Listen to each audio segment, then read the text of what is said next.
Dar canalul, dragi prieteni, și astăzi o să vă arăt slime-ul meu făcut de ieri. Pentru că ieri mi-a fost descărcat telefonul și n-am putut să filmez. Să dați like, share, subscribe și să vă abonați. Și plus ca să apăsați pe clopoțel, da, să vă abonați. Ok, acum o să vă arăt cum mă joc cu el. Arată jos. Uite-te. Arată-l mai bine.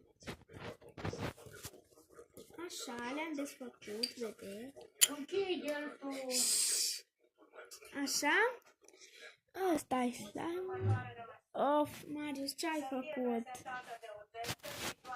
Așa, arată. Dă-te-l mai încolo. Așa, lasă-l. Ce faci, Marius?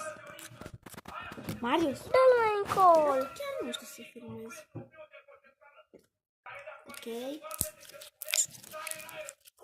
Dar pentru că nu să pierd.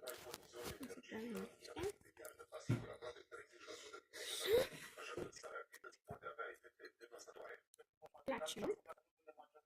Și acum se face un balon. Ok. Adică o să fac, că voi nu sunteți și... Filme, arată-mă. Un balon se face așa. Îl băgăm pe deget.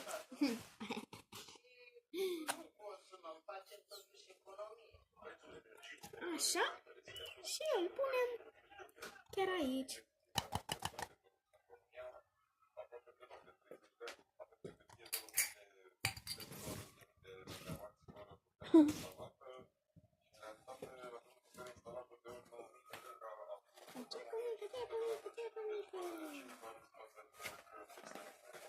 Acum este o bere.